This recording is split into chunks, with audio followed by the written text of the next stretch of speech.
Robert Sheffer, Veredicto OVNI, Examen de la Evidencia, capítulo 15, página 219. Aquellos misteriosos hombres de negro. Todo lo que sabemos acerca de aquellos misteriosos hombres de negro que se presentan casi siempre después de un avistamiento importante o el aterrizaje de un ovni, es que no representan a ningún gobierno conocido. Su objetivo primordial es desacreditar o aterrorizar a los testigos y se han apoderado o han destruido todas las evidencias OVNI desde hace más de 27 años. UFO Anual 1976. 3 hombres con traje negro y expresiones amenazadoras en sus rostros. 3 hombres que te rodean y te hacen ciertas demandas. Cuando han acabado contigo deseas no haber escuchado jamás la palabra platillo. Te pones pálido y sientes ganas de vomitar. No puedes conseguir retener nada en el estómago durante 3 interminables días. Estas son las palabras que Gray Baker utilizó hace más de 20 años para describir las visitas de los misteriosos hombres de negro, que según se dice aparecen después de los avistamientos OVNI. De acuerdo con las versiones más habituales, no se detienen ante nada en sus intentos por conseguir que el tema OVNI no salga a la luz. La cita corresponde a un libro titulado They Know Too Much About Flying Saucers. Es un entretenido y trepidante relato acerca de cómo varios investigadores del tema OVNI han informado de la sorprendente verdad de los platillos volantes, pero en el preciso momento en que se disponen a revelar públicamente lo que saben, cada uno recibe de pronto la visita de 3 misteriosos y siniestros hombres de negro.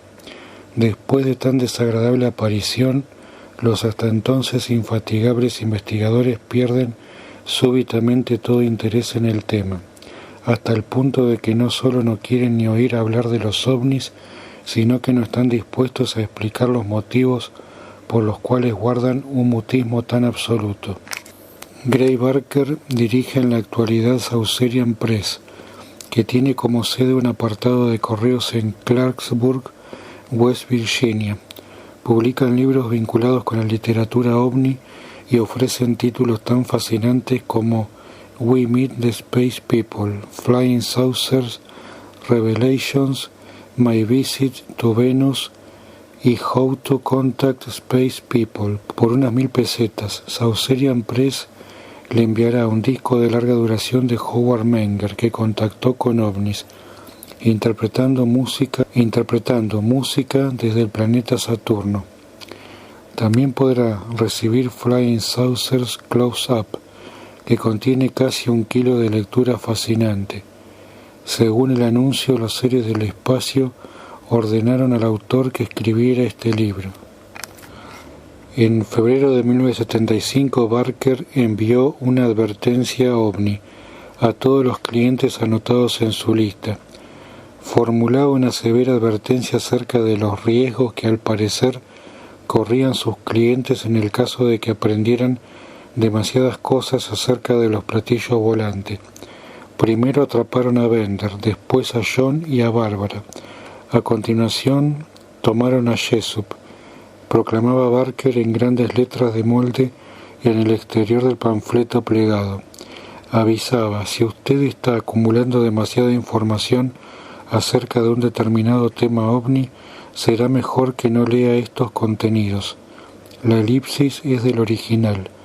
Baker recomendaba que si el cierre de este encarte aparece manipulado o roto, el destinatario debía comunicarlo de inmediato al remitente. En el interior estaba la invitación habitual para comprar libros de ovnis de autores que habían mantenido contactos con los alienígenas. El propio libro de Baker, They Know Too Much About Flying Saucers, puede ser considerado como uno de los libros más importantes de la historia del movimiento OVNI, porque fue el primer libro que se escribió acerca del tema de los hombres de negro y se remonta al año 1956. Eran las primeras historias de los hombres de negro con casi un cuarto de siglo a sus espaldas, tan difíciles de creer como lo son ahora? Leí el libro de un tirón y pude conocer la sorprendente verdad sobre el origen de la leyenda de los siniestros hombres de negro. La historia de los hombres de negro comenzó con el joven Albert K. Bender, de Bridgeport, Connecticut, quien en abril de 1952 fundó una organización conocida como el International Flying Saucer Bureau. El grupo tenía lo que en la actualidad llamaríamos una orientación de contactos.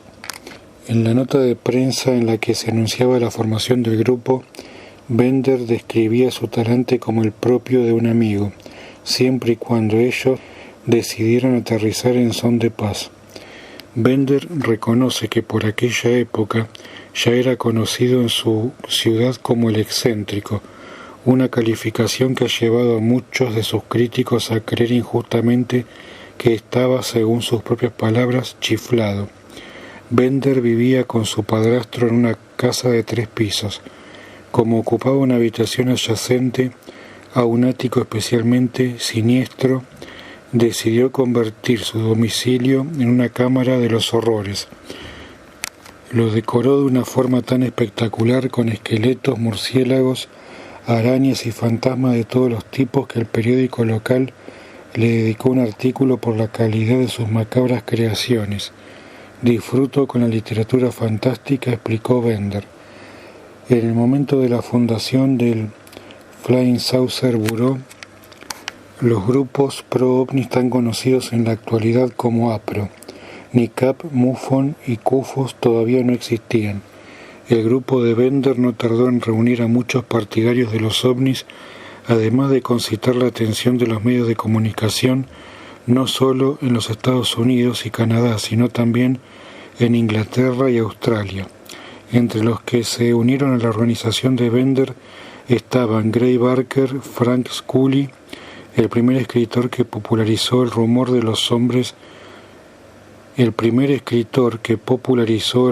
los hombrecillos verdes en frascos de conservas, y Coral y Lorenzen, que no tardaría en fundar su propio grupo pro-ovni.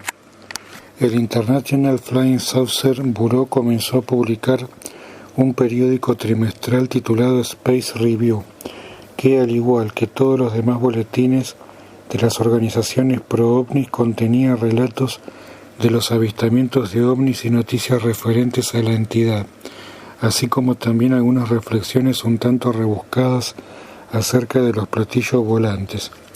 En el número de abril de 1953, Bender prometió a sus socios que en el próximo número de la revista aparecería una sorprendente revelación sobre los ovnis. En los círculos pro-ovnis se despertó una ola de rumores y expectativas en relación con la noticia. Bender guardó muy bien su secreto los intentos de Barker y otras personas por conseguir una información anticipada de la revelación no tuvieron éxito. Cuando el tan esperado número de julio de 1953 de Space Review llegó a manos de los interesados, no contenía absolutamente nada fuera de lo habitual, solo páginas y páginas de los habituales informes de ovnis sin verificar. Los afiliados al Flying Saucer Bureau estaban tan sorprendidos como desilusionados, como era de suponer, pero Bender se negó a explicar el misterio. El suspenso fue en aumento cuando en septiembre de 1953 corrió la voz de que Bender se proponía cerrar el International Flying Saucer Bureau, cuando uno de los principales investigadores del IFSB en el tema OVNI, August C. Roberts, le exigió a Bender una explicación. Él le respondió: sé el secreto de los discos, pero Bender añadió que no podía revelar el secreto porque había recibido la visita de 3 extraños hombres vestidos de negro que le habían hecho jurar que guardaría el más estricto silencio. Bender rehusó decir nada más. Poco tiempo después, Roberts y Dominic Lucchesi, ambos miembros del Flying Saucer Bureau, visitaron al enmudecido Bender en su casa de Bridgeport. Barker narra con un toque de dramatismo la crucial entrevista a partir del relato que le hizo Lucchesi. A uno se le desboca el corazón al leer tan impresionante confrontación. Bender declaró más tarde que un ser extraterrestre invisible había estado presente en la habitación, lo que había hecho la situación todavía más difícil. ¿Quiénes son estos hombres? ¿De dónde provienen? ¿Qué quieren? No puedo responder, repitió Bender solemne. Hubo 1001 preguntas más acerca de los platillos volantes, sus orígenes, los objetivos de sus viajes a la Tierra, cuyas respuestas Bender había declarado conocer. Pero Bender se negó a decir nada más y solo dio unas pocas pistas acerca de lo que sabía referente al misterio de los platillos volantes y de los extraños hombres de negro. Cuando apareció el número de octubre de Space Review, se incluía el aviso formal del cierre del Flying Saucer Bureau. También se incluyó un formulario para que los miembros pudieran reclamar la devolución de parte del dinero de la suscripción. El número también contenía un boletín de última hora. Una fuente que el Flying Saucer Bureau considera muy fiable nos ha asegurado que las investigaciones del misterio de los platillos volantes y su solución están llegando a sus últimas etapas. El misterio de los platillos volantes ya no es un misterio. Se conoce su origen, pero la información ha sido retenida por órdenes procedentes de instancias superiores. Aconsejamos a todos los que están comprometidos en trabajos relacionados con los platillos que por favor sean muy cautos. El énfasis es añadido. ¿Por qué debían ser muy cautos los que estaban comprometidos en trabajos relacionados con los platillos? Bender, más callado que nunca, no lo dijo. Todos los intentos realizados para que revelara la solución al misterio de los platillos volantes fueron en vano. No todos se mostraron convencidos de la urgente necesidad de resolver el misterio Bender, como no tardó en ser calificado. La ex miembro del Flying Saucer Bureau, Coral y Lorenzen, que junto con su marido James acababa de fundar APRO, sugirió en APRO Bulletin del 15 de noviembre de 1953 que Bender podía haber cerrado el Flying Saucer Bureau por razones financieras. Barker cita sus palabras cuando dice que el grupo pudo haber recibido el apoyo inicial de los editores de una revista de circulación nacional que posteriormente retiraron el patrocinio, lo cual había obligado a Bender a inventarse su relato tan descabellado para explicar su abandono. Pero cualquiera que fuera la razón, sin duda APRO debía estar feliz al ver cómo su único rival importante cerraba el negocio. Las noticias del misterio Bender corrieron deprisa por toda Omnilandia, y muy pronto los entusiastas de los ovnis en todas partes hacían especulaciones delirantes acerca de la identidad de los 3 hombres de negro. El libro de Gray Barker, They Know Too Much About Flying Saucers, que apareció 3 años más tarde, abunda en respuestas de todo tipo. Dominic Lucchesi señaló que en una ocasión Bender había escrito la palabra abajo, en letras mayúsculas, en uno de sus artículos referentes a los ovnis, algo que podía ser una referencia a que los platillos estaban relacionados de alguna manera con el famoso misterio Shaver. El difunto Richard S. Shaver escribió una serie de artículos para Amazing Stories, una revista publicada por el desaparecido Ray Palmer, cuyo nombre aparece por todas partes en el campo de los ovnis, referentes a una raza de seres degenerados descendientes de aquellos que habían habitado el continente perdido de Lemuria y que al parecer moran actualmente en las cavernas del interior de la Tierra. Los primeros relatos fueron publicados como ciencia ficción, pero después Shaver afirmó que todos eran verídicos. Shaver, soldador de oficio, dijo que el misterio surgió cuando oyó por primera vez unas voces entremezcladas con el ruido de su máquina de soldar. Al parecer comenzó a recordar poco a poco el pasado distante de Lemuria al captar mentalmente los archivos de pensamientos escondidos en las cuevas secretas.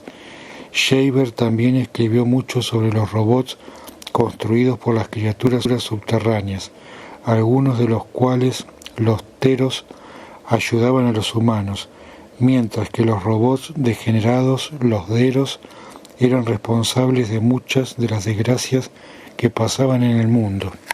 James Oberg visitó a Palmer poco antes del fallecimiento del editor en 1977. Palmer le dijo a Oberg que Shaver había estado internado en un hospital psiquiátrico en el tiempo que proclamaba haber estado bajo tierra, pero que los artículos de Shaver habían provocado una aluvión de cartas que confirmaban los relatos. Roberts y Lucchesi le preguntaron a Bender sin más rodeos si el secreto de los discos estaba relacionado de alguna manera con el misterio Shaver. Bender se negó a contestar. Baker nos informa que Bender se puso muy tenso cuando le formularon la pregunta. Al ver su nerviosismo, los interrogadores cambiaron de tema, para después volver otra vez a Shaver y a su fantástico reino subterráneo. Tampoco en esta ocasión Bender abrió la boca y se apresuró a cambiar de tema. Los hombres de negro, sugiere Barker, podrían ser los agentes de las misteriosas criaturas que contactaron con Shaver a través de su máquina de soldar y que ahora habrían silenciado a Bender para impedir sus revelaciones sobre la vinculación entre los ovnis y los siniestros robots Dero.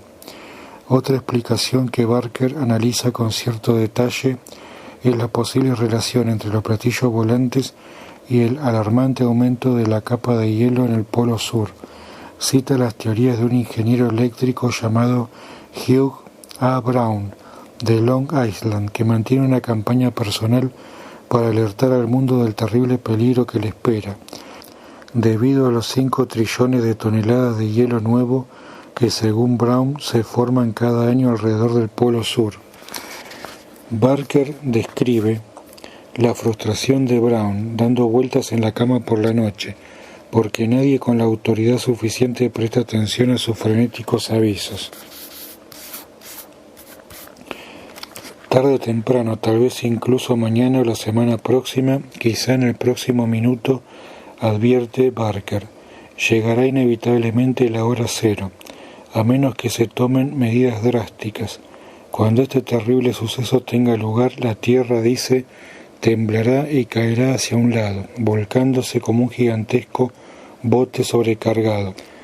Al Bender también comentó la inminente crisis del hielo en su revista dedicada a los ovnis Space Review. La fecha para el próximo vuelco podría ser 1953, puesto que según todos los indicios la Tierra estará poco firme. La llegada de los platillos puede estar relacionada con un intento de salvarnos de nuestro horrible destino. En esta supuesta crisis inminente, Barker encuentra otra de las posibles explicaciones para que Bender fuera silenciado por los hombres de negro. Si él estaba a punto de revelar al mundo el cataclismo que no tardaría en ocurrir, sin duda alguna, las autoridades podrían haber intervenido para evitar el pánico mundial que estas terribles revelaciones pudieran haber originado.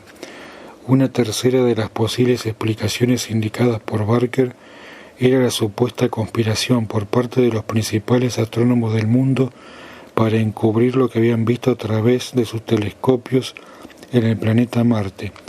En el verano de 1954, Marte estuvo muy cerca de la Tierra y brindó una excelente oportunidad a los astrónomos para poder estudiar el planeta rojo, dado que Marte en el momento de su acercamiento máximo siempre está en la parte más al sur de la eclíptica. Muchos astrónomos viajaron al hemisferio sur para poder observar el planeta cuando estuviera bien alto en el cielo. Barker insinúa que los astrónomos viajaron a Sudáfrica con una urgencia inusitada y pregunta abiertamente por qué los suplementos dominicales no ofrecieron grandes artículos acerca de Marte. Esto, según él, parece ser un encubrimiento informativo del tema marciano y sugiere que los hombres de negro podrían tener algo que ver en todo ello. Desde luego, dado que incluso los cráteres y montañas más grandes de Marte son demasiado pequeños para poder ser vistos con los telescopios terrestres, aún en las condiciones ideales, es absurdo sugerir que los astrónomos podían haber detectado señales de vida inteligente en Marte, incluso si existieran. Y las misiones Viking indican con toda claridad que no es así. Pero además de las sospechas de un encubrimiento marciano, Barker alude a unas pistas referentes a que los astrónomos han enfocado sus telescopios a puntos más cercanos a la Tierra para mirar algo que no podían explicar. Un satélite artificial, pregunta. Esto fue antes del lanzamiento del Sputnik. Fuentes fiables habían insinuado que el supuesto satélite no había sido colocado allí por ninguna nación del planeta. Un encubrimiento marciano. Un satélite misterioso. 3 hombres de negro. Barker entreteje todos estos elementos como telón de fondo del gran misterio Bender. Al Bender no fue el único de los silenciados por los 3 hombres. Edgar R. Harold dirigía el Australian Flying Saucer desde su casa en Nueva Gales del Sur. Hacia finales de 1952, Sharrold se puso en contacto con el IFSB en Bridgeport para ofrecer un intercambio de noticias e información acerca de los avistamientos de platillos volantes. Poco después, él también fue silenciado por un visitante misterioso. Los problemas de Sharrold supuestamente comenzaron cuando le despertaron una noche a las 2:45, unos fuertes ruidos delante de la puerta de su casa, acompañados por un olor muy intenso como de plástico quemado. Pero en el exterior no se encontró ninguna explicación a estos fenómenos. A lo largo de los días siguientes, el jefe del Australian Flying Saucer Bureau habría sido seguido por un coche misterioso que al parecer circulaba por las noches con los faros apagados y que muy a menudo aparcaba delante de su casa, siempre con 2 ocupantes de aspecto siniestro.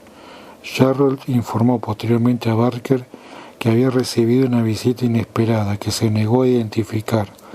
El visitante había confiado a Sharrold algunas cosas que le habían sorprendido de forma notable, pero a cambio le había tenido que prometer silencio. Desde entonces, Sharrold se negó a divulgar nada más. Primero habían silenciado a Bender, después a Sharrold, donde atacarían de nuevo los hombres de negro. Una publicación llegó a afirmar que Edgar Sharrold había desaparecido en circunstancias misteriosas, pero hasta Barker acepta que la desaparición de Sharrold del panorama de los ovnis no representa ningún misterio. Sharrold dimitió de su cargo en el buró y dejó de escribir cartas a sus amigos de América. Sin embargo, para que nadie llegue a la conclusión de que el caso Sharrold no es lo suficientemente misterioso, Barker transmite a sus lectores el siguiente rumor. Sharrold abandonó sus investigaciones relacionadas con los ovnis cuando fue atacado a plena luz del día por un ente corpóreo invisible que lo empujó escaleras abajo en uno de los grandes almacenes del centro de Sydney. Los siniestros personajes no tardaron en atacar de nuevo. James Moseley era el editor de una pequeña hoja informativa mensual, Saucer News. El número de octubre de 1954 presentaba un artículo titulado The Flying Saucer Mystery Solved, el misterio de los platillos volantes resuelto. En el mismo, Moseley afirmaba que en el momento de entrar la publicación en prensa había recibido unas pruebas documentales irrefutables que aclaraban definitivamente el misterio de los platillos. Al no disponer de tiempo para incluir estos sorprendentes datos en el número presente, prometió que aparecerían en su totalidad en la hoja de noviembre. Barker relata cómo se puso en comunicación telefónica con Moseley en un intento por descubrir el secreto que desde hacía tanto tiempo deseaba saber. Pero a pesar de que los 2 hombres eran y todavía son buenos amigos, Moseley rehusó revelar ningún detalle. Afirmó que su teléfono estaba pinchado y le dijo a Barker que tendrás que esperar al número de noviembre. Cuando el número de noviembre llegó a manos de Barker, éste lo abrió con ansia, pero se encontró con el anuncio de Moseley de que los documentos mencionados más arriba ya no están en mi poder y que no tengo la libertad para comentarlos. Moseley también formulaba una advertencia ya familiar. Pedía a todos los investigadores de los platillos volantes que fueran extremadamente cautelosos al tratar ciertas fases del misterio de los platillos. Moseley había sido silenciado por los hombres de negro. Uno casi puede percibir el asombro de Barker mientras escribe. Bender, Sherrold, los demás, y ahora Moseley. Si el supuesto silencio de Moseley es una muestra de la eficacia de los hombres de negro, entonces podemos respirar tranquilos, porque Moseley continúa siendo uno de los individuos más charlatanes de toda Omnilandia. En el momento de escribir este libro, 25 años después de haber sido, comillas, silenciado por las fuerzas siniestras, James Moseley mantiene la publicación de su hoja, para placer de muchos lectores por su tono irreverente e ingenioso y por su ameno cotilleo. Después de haber vendido los derechos del nombre de Saucer News, Moseley publica una hoja con un nombre diferente cada mes: Saucer Cruise, Saucer Bus, Saucer Shows y cualquier otro título que no esté registrado. Como bien saben los asiduos de la revista, el sentido del humor de Moseley es casi legendario. Uno casi podría calificarlo del Voltaire del movimiento ovni. A la vista de sus inteligentes y agudas sátiras, no hace falta ser un Sherlock Holmes para deducir que ser silenciado fue otra de las bromas de Moseley, quizá la más divertida de todas. They know too much about flying saucers no aporta ninguna solución definitiva al misterio de Bender. En cambio se adelantan un montón de hipótesis. Tal vez Bender descubrió que nuestro Sol podía desintegrarse en una explosión denominada supernova y que las autoridades habían intervenido para evitar el pánico. Quizá dio con algún secreto militar y se le obligó a guardar silencio, o podría haber reunido mucha información acerca de una nueva e ilimitada fuente de energía y habría sido acallado por los emisarios secretos de capitalistas despiadados. Sea cual sea la respuesta, Barker cierra su libro con una advertencia. También llegarán a su puerta a menos que investiguemos y descubramos quiénes son en realidad estos tres hombres. Sin embargo, Barker es un personaje que conoce muy bien su oficio como para dejar correr un misterio tan lucrativo. 6 años después de la publicación de They Know Too Much About Flying Saucer, se descolgó con una secuela, Flying Saucers and the Three Men, escrita nada menos que por el mismísimo Albert J. Bender en persona. En el libro, Bender revela por fin a un mundo expectante la respuesta al misterio. Los tres hombres de negro son extraterrestres que le visitaron para impedir que informara a la humanidad de la misión de los tripulantes de los platillos volantes en nuestro planeta. La obra presenta el increíble relato de Bender con sus propias palabras. Gray Barker solo es responsable de la transcripción, la introducción y el epílogo. Bender relata en su libro cómo poco después de la fundación del Flying Saucer Bureau comenzó a sufrir una serie de experiencias extrañas en las que percibía la presencia inquietante de algo desconocido y siniestro. Después le llegaron mensajes a través de algo parecido a la telepatía, donde se le advertía que no debe seguir ahondando en el misterio de los platillos volantes.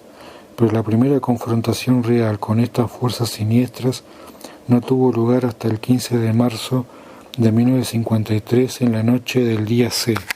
El Flying Saucer Bureau había decidido celebrar en aquella fecha un día de contacto mundial, durante el cual y a una misma hora todos los miembros de la organización en el mundo debían transmitir un mensaje telepático de amistad a los seres del espacio.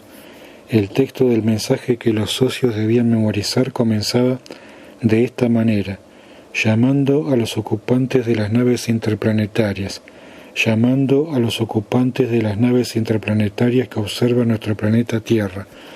Al igual que los otros miembros del Flying Saucer Bureau, Albert Bender se retiró a su habitación en el momento del contacto para intentar enviar un mensaje telepático de amistad a los seres del espacio. Pero en lugar de recibir cordiales saludos por parte de los hermanos del espacio, como dijeron otros contactados por los ovnis, Bender relata cómo una presencia siniestra y repulsiva comenzó a manifestarse a sí misma. para advertirle que cesara en sus intromisiones en los misterios del universo, al tiempo que le amenazaba con hacer una aparición en caso de desobediencia. En este punto, Bender inserta en el número de abril de Space Review el anuncio de una revelación sorprendente para el mes de julio, pero la negativa por parte incluso de otros altos cargos del Flying Saucer Bureau a creer en la historia de Bender le convenció de no publicar sus experiencias en el citado número. En cambio, escribió un relato de lo sucedido en el día C con la intención de alertar a las autoridades de Washington de lo que ocurría. Agrega que el documento se desintegró misteriosamente antes de poder enviarlo por correo. Poco después, durante la noche, 3 misteriosos entes se materializaron en su dormitorio, y esta aparición fue acompañada por un intenso olor a azufre que le causó un agudo malestar físico. Lo describe como 3 figuras vestidas con ropas y sombreros negros. Sus ojos brillaban como focos de linterna, mientras flotaban a unos 30 centímetros del suelo. Bender dice que los 3 hombres manifestaron que él era un contacto excelente para ellos en la Tierra y que le entregaron un pequeño amuleto de metal parecido a una moneda con el que podía establecer comunicación con ellos cuando le apeteciera. Le explicaron que para contactar debía apretar el amuleto bien firme en la mano, encender la radio, cerrar los ojos y repetir la palabra cacique. Lo encontré, Sonia. Era la página 229 del libro de Robert Sheffer, Veredicto OVNI, Examen de la Evidencia, editorial Tikal. Encontré este dato que estaba buscando para Sonia Gupta, Jan. Viste que el otro día estaba viendo un especial de Navidad de Star Wars que es malísimo. Y en una parte del comienzo prácticamente, cuando están llegando al planeta de Chewbacca, lo nombran como Kashyyyk o Kashyyyk. Y me sonaba relacionado a los hombres de negro, ¿viste? Sabía que lo había escuchado o leído en alguna parte. Y entonces le comento a Sonia, le digo, mirá, tengo muchos libros sobre los hombres de negro y estoy casi seguro que está en el libro de Fabio Serpa, Los verdaderos hombres de negro, y me dice, cuando encuentres el dato, mandámelo, ¿viste? Que le avise. Y lo acabo de encontrar. 2 días después de esta notable experiencia, Bender informa que intentó establecer comunicación con los hombres de negro. Encendió la radio, apretó el amuleto y después de cerrar los ojos repitió la palabra mágica cacique, cacique, hasta que por fin percibió otra vez la incomodidad física que al parecer acompañaba la presencia de un alienígena. Afirma que esta vez fue teletransportado a bordo de un platillo volante donde habló con un extraterrestre. Durante su visita se enteró de que los ovnis habían venido a la Tierra para extraer una sustancia química muy valiosa, pero no especificada, del fondo de los océanos, en el caso de que los humanos intentaran detener a los alienígenas antes de que acabaran con sus explotaciones mineras. Todo nuestro planeta sería destruido. Bender también asegura haber tenido ocasión de ver a los extraterrestres en su forma natural y los describe como monstruos horrorosos. Ellos solo adoptan la forma de los hombres de negro, nos informa cuando necesitan presentarse ante los seres humanos. Bender especifica además otros encuentros con los 3 hombres. Sostiene haber sido teletransportado hasta la base secreta de los platillos volantes debajo del hielo antártico, donde conoció a otro alienígena en su forma natural de monstruo. Incluso le fue concedida una audiencia ante el exaltado, que le reveló muchos de los profundos misterios del universo.